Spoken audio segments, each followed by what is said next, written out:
बोलो सच्चिदानंद भगवान की जय। बोलो विष्णु भगवान की जय। बोलो वृंदावन बिहारी लाल की जय। जय जय श्री राधे। जय जय श्री राधे।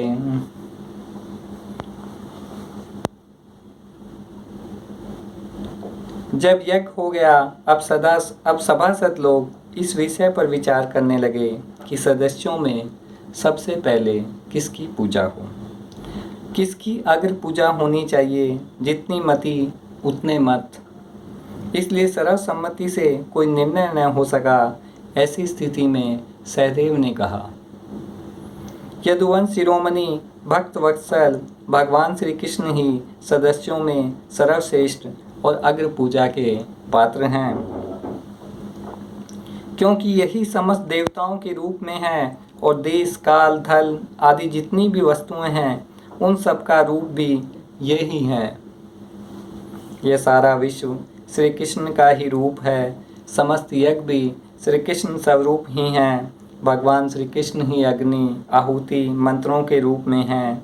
ज्ञान मार्ग और कर्म याग मार्ग ये दोनों भी श्री कृष्ण की प्राप्ति के ही हेतु हैं। सारा जगत श्री कृष्ण के अनुग्रह से ही अनेकों प्रकार के कर्मों का अनुष्ठान करता हुआ धर्म अर्थ काम और मोक्ष रूप पुरुषार्थों का संपादन करता है। इसलिए सबसे महान भगवान श्री कृष्ण की ही अग्र पूजा होनी चाहिए। इनकी पूजा करने से समस्त प्राणियों की तथा अपनी भी पूजा हो जाती है।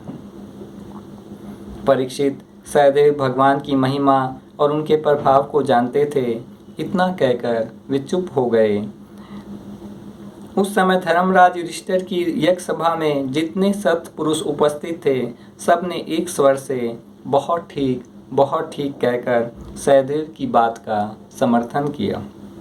धर्मराज युधिष्ठिर ने ब्राह्मणों की आज्ञा सुनकर तथा सभासदों का अभिप्राय जानकर बड़े आनंद से प्रेम से विहल होकर भगवान श्री कृष्ण की पूजा की। अपनी पत्नी भाई मंत्री और कुटुंबियों के साथ धर्मराज युधिष्ठिर ने बड़े प्रेम और आनंद से भगवान के पांव पखारे तथा उनके चरण कमलों का लोक पावन जल अपने सिर पर धारण किया। उन्होंने भगवान को पीले पीले रेशमी वस्त्र और बहुमूल्य आभूषण समर्पित किए। यज्ञ सभा में उपस्थित सभी लोग भगवान श्री कृष्ण को इस प्रकार पूजित सत्कृत देखकर हाथ जोड़े हुए नमो नमो जय जय इस प्रकार के नारे लगाकर उन्हें नमस्कार करने लगे। उस समय आकाश से स्वयं ही पुष्पों की वर्षा होने लगी। परीक्षित अपने आसन पर बैठा हुआ शिशुपाल यह सब देख रहा था। भगवान श्री कृष्ण के गुण सुनकर उसे क्रोध हो आया। वह उठकर खड़ा हो गया और कहा, सभासदों, श्रुतियों का कहना सर्वथा सत्य है कि काल ही ईश्वर है। श्रुतियों का कहना सर्वथा सत्य है कि काल ही ईश्वर है। लाख चेष्टा करने पर भी वह अपना काम करा ही लेता है। इसका प्रत्यक्ष प्रमाण हमने देख लिया कि यहाँ बच्चों और मूर्खों की बात से बड़े बड़े वयोविद और ज्ञानविदों की बुद्धि भी चकरा गई है। पर मैं मानता हूँ कि आप लोग अग्र पूजा के योग्य पात्र का निर्णय करने में समर्थ हैं। यहाँ बड़े बड़े तपस्वी विद्वान व्रतधारी ज्ञान के द्वारा अपने समस्त पापों को शांत करने वाले ब्रह्म ऋषि परम ऋषि आदि उपस्थित है, जिनकी पूजा बड़े बड़े लोकपाल भी करते हैं। यज्ञ की भूल चूक बतलाने वाले उन सदस्य पतियों को छोड़कर ये कुल कलंक वाला भला अग्र पूजा का अधिकारी कैसे हो सकता है? ये कुल कलंक वाला भला अग्र पूजा का अधिकारी कैसे हो सकता है? न इसका कोई वर्ण है, न तो आश्रम, कुल भी इसका ऊंचा नहीं है। सारे धर्मों से यह बाहर है। वेद और लोक मर्यादाओं का उल्लंघन करके मनमाना आचरण करता है। इसमें कोई गुण भी नहीं है। ऐसी स्थिति में यह अग्र पूजा का पात्र कैसे हो सकता है? परंतु जैसे सिंह कभी सियार की हुआ पर ध्यान नहीं देते, वैसे ही भगवान श्री कृष्ण चुप रहे। उन्होंने उसकी बातों का कुछ भी उत्तर न दिया। परंतु सभासदों के लिए भगवान की निंदा सुनना असह्य था। उनमें से कई अपने अपने कान बंद करके क्रोध से शिशुपाल को गाली देते हुए बाहर चले गए। परीक्षित अब शिशुपाल को मार डालने के लिए पांडव, मत्स्य, केकय और संजय वंशी नरपति क्रोधित होकर हाथों में हथियार ले उठ खड़े हुए। परंतु शिशुपाल को इसकी कोई घबराहट न हुई। उसने बिना किसी प्रकार का आगा पीछा सोचे अपनी ढाल तलवार उठा ली और भरी सभा में श्री कृष्ण के पक्षपाती राजाओं को ललकारने लगा। उन लोगों को लड़ते झगड़ते देख भगवान श्री कृष्ण खड़े हुए। उन्होंने अपने पक्षपाती राजाओं को शांत किया और समय क्रोध करके अपने ऊपर झपटते हुए शिशुपाल का सिर छुरे के समान तीखी धार वाले चक्र से काट दिया।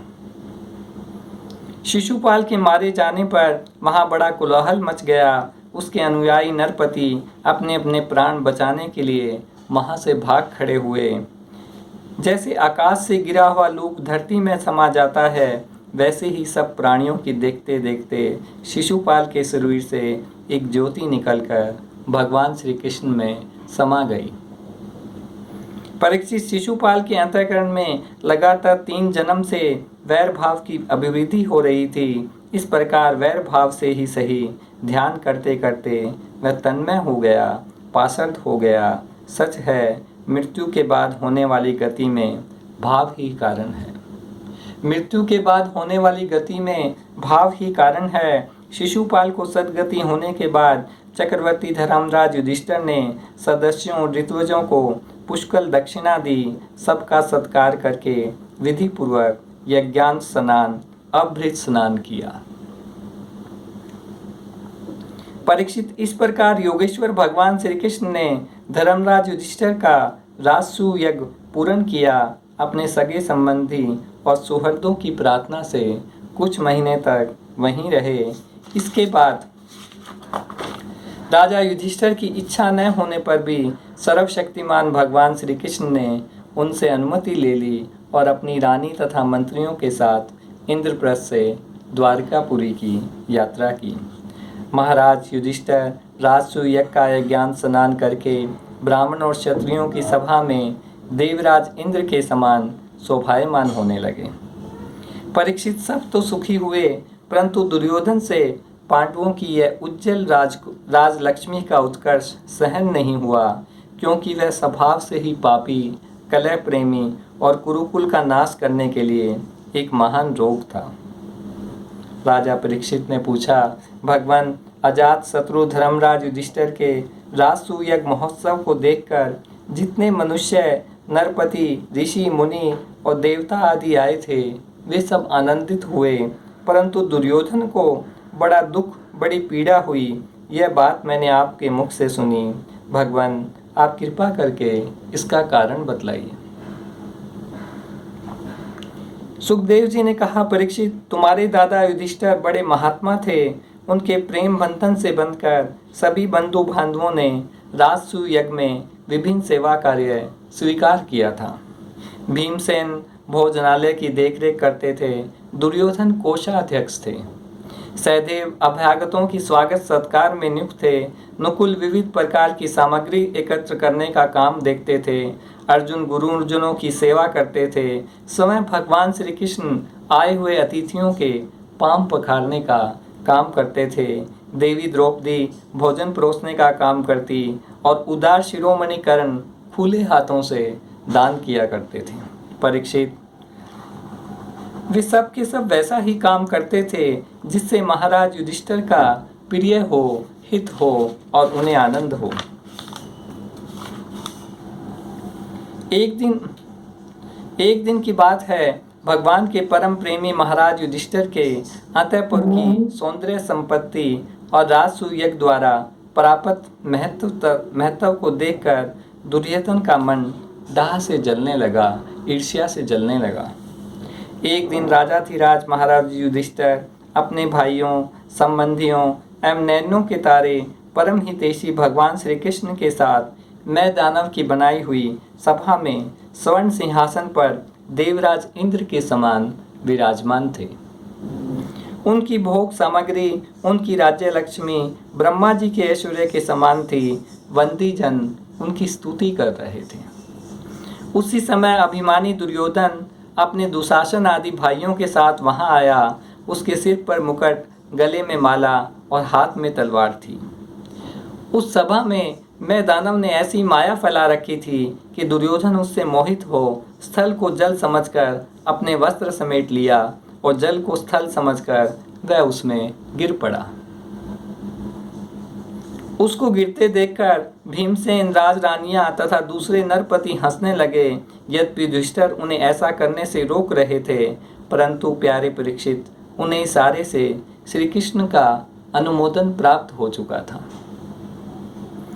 इससे दुर्योधन लज्जित हो गया। उसका रोम रोम क्रोध से जलने लगा। अब वह अपना मुंह लटकाकर चुपचाप सभा भवन से निकलकर हस्तिनापुर चला गया। इस घटना को देखकर सत्पुरुषों में हाहाकार मच गया और धर्मराज युधिष्ठिर का मन भी कुछ खिन्न सा हो गया।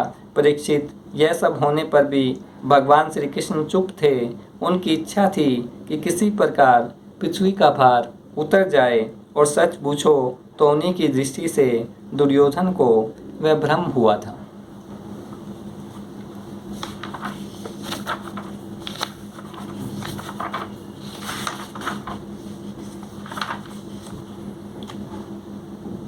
एक बार बलराम जी ने सुना कि दुर्योधन आदि कौरव पांडवों के साथ लेकर युद्ध की तैयारी कर रहे हैं। वे मध्यस्थ थे, उन्हें किसी का पक्ष लेकर लड़ना पसंद नहीं था। इसलिए वे तीर्थों में स्नान करने के बहाने द्वारका से चले गए। उन दिनों नैमिषारण्य क्षेत्र में बड़े बड़े ऋषि सत्संग रूप में महान सत्र कर रहे थे, महान सभा कर रहे थे। दीर्घकाल सत्संग सत्र का नियम लेकर बैठे हुए ऋषियों ने बलराम जी को आया देख अपने अपने आसनों से उठकर उनका स्वागत सत्कार किया और यथा योग्य प्रणाम आशीर्वाद करके उनकी पूजा की। वे अपने साथियों के साथ आसन ग्रहण करके बैठ गए और उनकी अर्चना पूजा हो चुकी। तब उन्होंने देखा कि भगवान व्यास के शिष्य रोमहर्षण व्यास गद्दी पर बैठे हुए हैं। बलराम जी ने देखा कि रोमहर्षण जी सूत जाति में उत्पन्न होने पर भी उन श्रेष्ठ ब्राह्मणों से ऊंचे आसन पर बैठे हुए हैं और उनके आने पर न तो उठकर स्वागत करते हैं न हाथ जोड़कर प्रणाम ही। इस प्रकार बलराम जी को क्रोध आ गया। वे कहने लगे कि यह रोमहर्षण प्रतिलोम जाति का होने पर भी इन श्रेष्ठ ब्राह्मणों से तथा धर्म के रक्षक हम लोगों से ऊपर बैठा हुआ है, इसलिए यह दुर्बुद्धि मृत्युदंड का पात्र है। इसलिए यह दुर्बुद्धि मृत्युदंड का पात्र है। यह विनय नहीं, यह विनयी नहीं है, उद्दंड है। भगवान बलराम जी यद्यपि तीर्थ यात्रा के कारण दुष्टों के वश से भी अलग हो गए थे, उन्होंने दुष्टों के वश से अलग हो गए थे, फिर भी इतना कहकर उन्होंने अपने हाथ में स्थित कुश की नोक से उन पर प्रहार किया। वे तुरंत मर गए। होनहार ही ऐसी थी। सूत जी के मरते ही सब ऋषि मुनि हाय हाय करने लगे। सबके चित्त खून हो गए। उन्होंने देवादिदेव भगवान बलराम जी से कहा, प्रभु, आपने यह बहुत बड़ा अधर्म किया, आपने यह बहुत बड़ा अधिमर्म किया। यदुवंश शिरोमणि सूत जी को हम ही लोगों ने ब्राह्मणोचित आसन पर बैठाया था और जब तक हमारा यह सत्र समाप्त न हो तब तक के लिए इन्हें शारीरिक कष्ट से रहित आयु भी दे दी थी। आपने अनजान में ही यह ऐसा काम कर दिया जो ब्रह्म हत्या के समान है। हम लोग यह मानते हैं कि आप योगेश्वर हैं, वेद भी आप पर शासन नहीं कर सकता, फिर भी आपसे यह प्रार्थना है कि आपका अवतार लोगों को पवित्र करने के लिए हुआ है। यदि आप किसी की प्रेरणा के बिना समय अपनी इच्छा से ही इस ब्रह्म हत्या का प्रायश्चित कर लेंगे तो इससे लोगों को बहुत शिक्षा मिलेगी। भगवान बलराम ने कहा, मैं लोगों को शिक्षा देने के लिए, लोगों पर अनुग्रह करने के लिए इस ब्रह्म हत्या का प्रायश्चित अवश्य करूँगा। अतः इसके लिए प्रथम श्रेणी का जो प्रायश्चित हो आप लोग उसी का विधान कीजिए।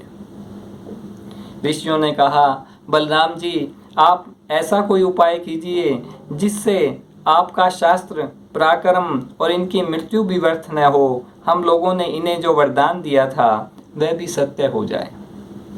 भगवान बलराम ने कहा, ऋषियों, वेदों का ऐसा कहना है कि आत्मा ही पुत्र के रूप में उत्पन्न होता है। आत्मा ही पुत्र के रूप में उत्पन्न होता है, इसलिए रोमहर्षण के स्थान पर उनका पुत्र आप लोगों को पुराणों की कथा सुनाएगा। उसे मैं अपनी शक्ति से दीर्घायु, इंद्र शक्ति और बल दिए देता हूँ। ऋषियों, इसके अतिरिक्त आप लोग और जो कुछ चाहते हो मुझसे कहिए, मैं आप लोगों की इच्छा पूर्ण करूँगा। ऋषियों ने कहा, बलराम जी, इलवल का पुत्र बलवल नाम का एक भयंकर दानव है। वह प्रत्येक पर्व पर, प्रत्येक त्योहार पर यहाँ आ पहुँचता है और हमारे इस सत्र को, हम जो ये कथा कर रहे हैं, इसको दूषित कर देता है। वह यहाँ आकर पीप, खून, मांस आदि की वर्षा करने लगता है। आप इस पापी को मार डालिए, हम लोगों की यह बहुत बड़ी सेवा होगी। परीक्षित, पर्व का दिन आने पर, त्योहार का दिन आने पर बड़ा भयंकर अंधड़ चलने लगा। धूल की वर्षा होने लगी, चारों ओर से पीप की दुर्गंध आने लगी। तदंतर हाथ में त्रिशूल लिए वह समय दिखाई पड़ा। तब वह बल दानव हाथ में त्रिशूल लिए समय दिखलाई पड़ा। उसका डील डोल बहुत बड़ा था। आकाश में विचरने वाले बलवल दैत्य को अपने हल के अगले भाग से खींचकर उस ब्रह्मदोही के सिर पर बड़े क्रोध से एक मूसल कसकर जमाया, जिससे उसका ललाट फट गया। वह खून उगलता हुआ, चिल्लाता हुआ धरती पर गिर पड़ा। ठीक वैसे ही जैसे वज्र की चोट खाकर गेरू आदि से लाल हुआ कोई पहाड़ गिर पड़ा हो। नैमिषारण्यवासी महाभाग्यवान मुनियों ने बलराम जी की स्तुति की, उन्हें कभी न व्यर्थ होने वाले आशीर्वाद दिए। जैसे देवता लोग देवराज इंद्र का अभिषेक करते हैं, वैसे ही उनका अभिषेक किया।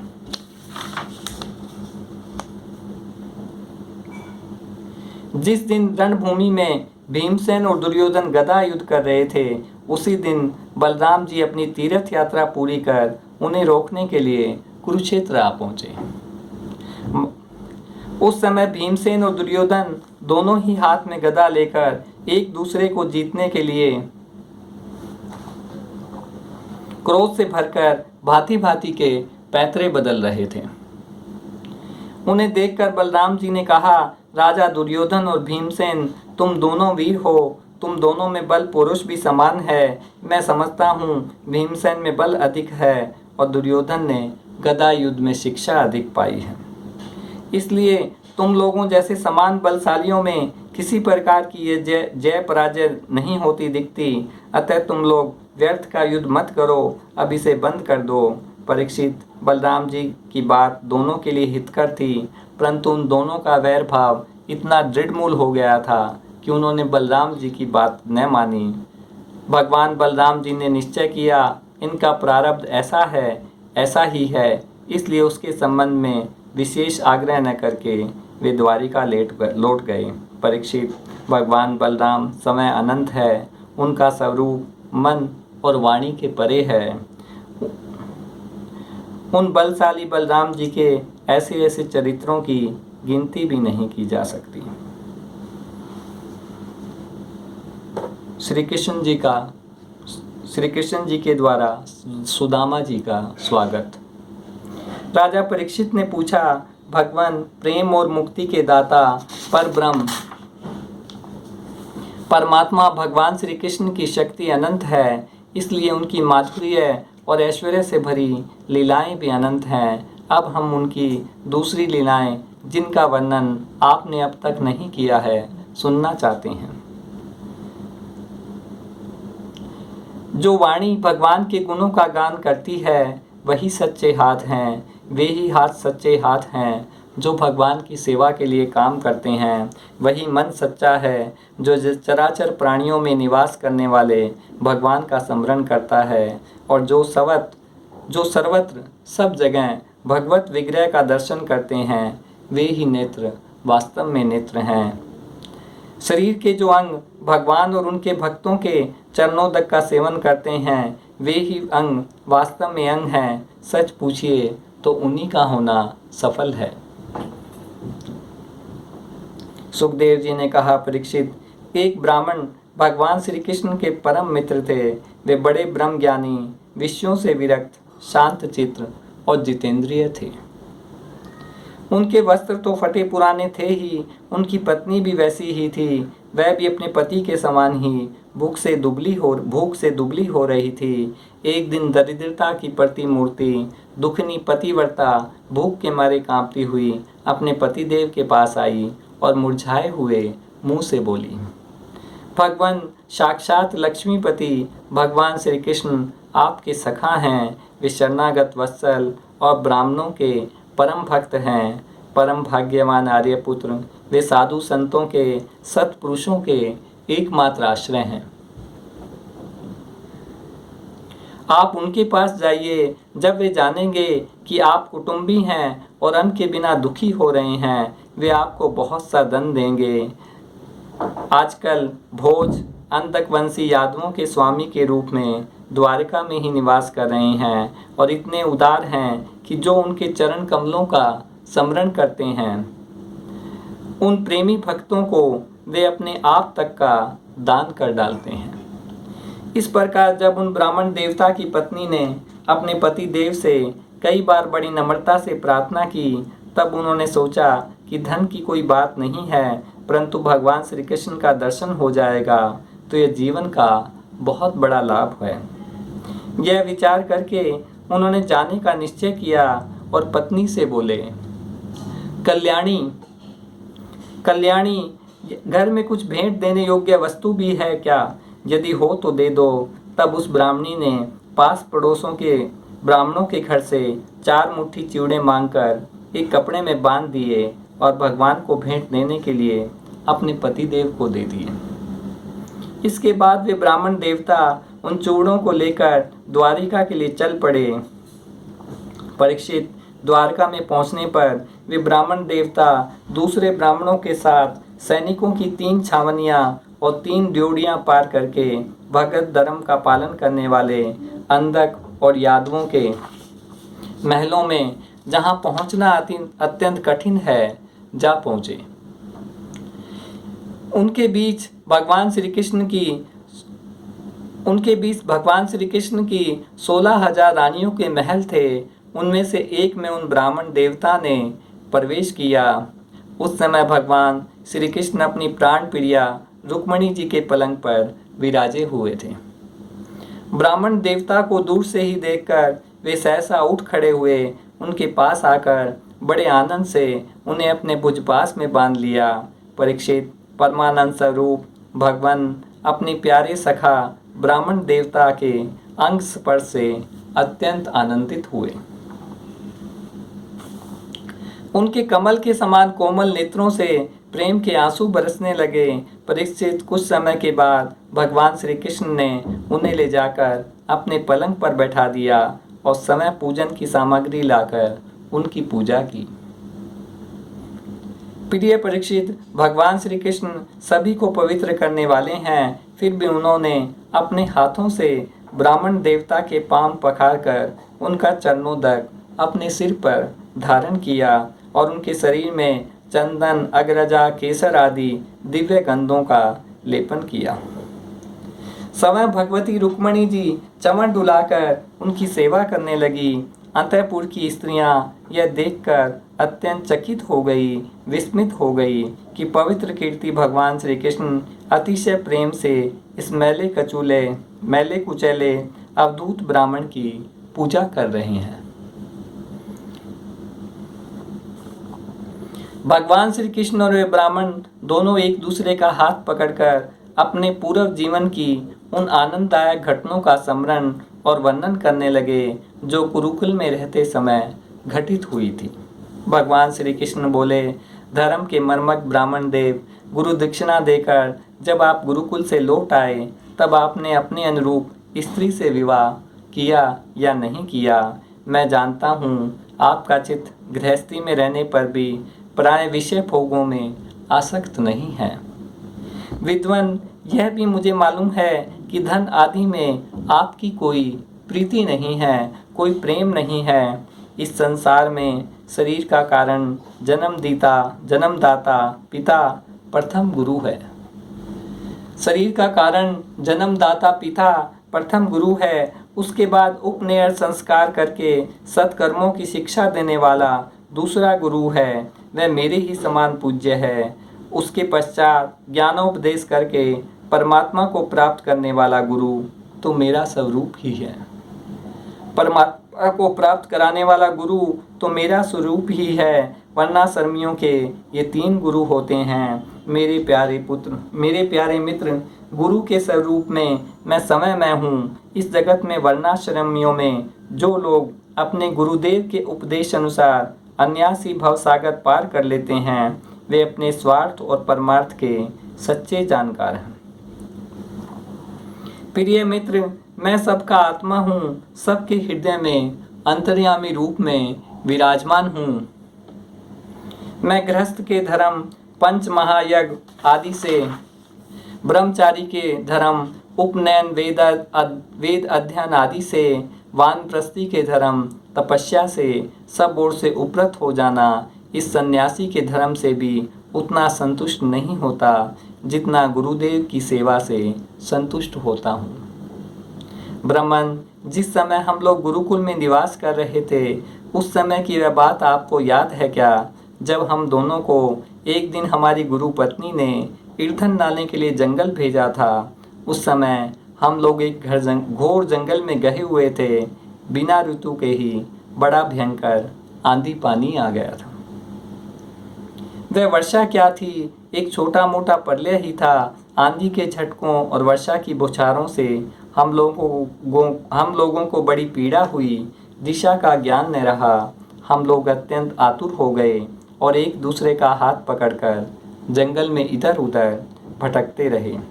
जब हमारे गुरुदेव सांदीपनी मुनि को इस बात का पता चला, तब वे सूर्योदय होने पर अपने शिष्यों के साथ हम लोगों को ढूंढते हुए जंगल में पहुँचे और उन्होंने देखा कि हम अत्यंत आतुर हो रहे हैं, दुखी हो रहे हैं। वे कहने लगे, आश्चर्य है पुत्रों, तुम लोगों ने हमारे लिए अत्यंत कष्ट उठाया। सभी प्राणियों को अपना शरीर सबसे अधिक प्यारा होता है, परंतु तुम दोनों ने उसकी भी परवाह न करके हमारी सेवा में ही संलग्न रहे। गुरु के ऋण से मुक्त होने के लिए सत शिष्यों का इतना ही कर्तव्य है कि विशुद्ध भाव से अपना सब कुछ, शरीर भी गुरुदेव की सेवा में समर्पित कर दे। द्विज शिरोमणियों, मैं तुम लोगों से अत्यंत प्रसन्न हूँ। तुम्हारे सारे मनोरथ, सारी अभिलाषाएं पूर्ण हो।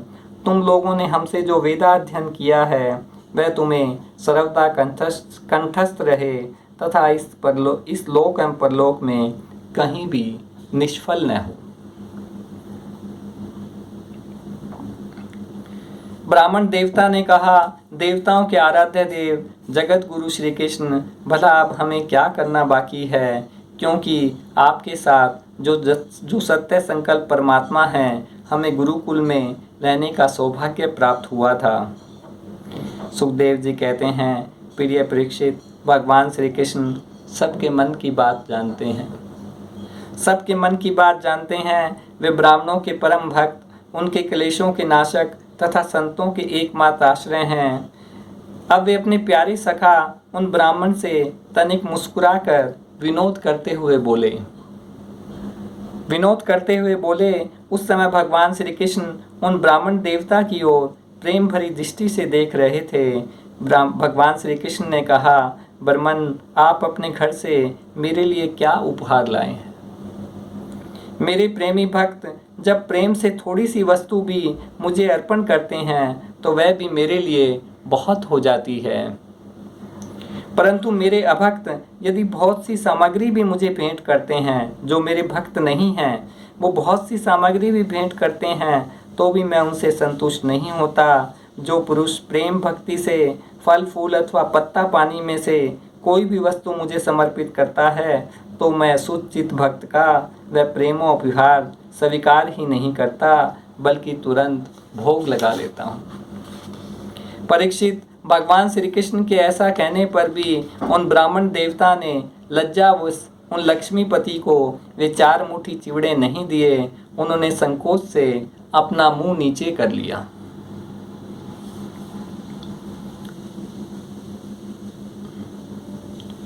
भगवान ने ब्राह्मण के आने का कारण और उनके हृदय की बात जानने लगी। अब वे विचार करने लगे कि एक तो यह मेरा प्यारा सखा है, दूसरे इसने पहले कभी लक्ष्मी की कामना से मेरा भजन नहीं किया है। इस समय यह अपनी पतिव्रता पत्नी को प्रसन्न करने के लिए उसी के आग्रह से आया है। अब मैं इसे ऐसी संपत्ति दूंगा जो देवताओं के लिए भी अत्यंत दुर्लभ है। भगवान श्री कृष्ण ने ऐसा विचार करके उनके वस्त्रों में से चिवड़े, जो उसकी चिथड़े थे, एक बोतली में बंधा हुआ चिवड़ा यह क्या है, ऐसा कहकर समय ही छीन लिया। आज इतना ही। बोलो सच्चिदानंद भगवान की जय। बोलो विष्णु भगवान की जय। बोलो वृंदावन बिहारी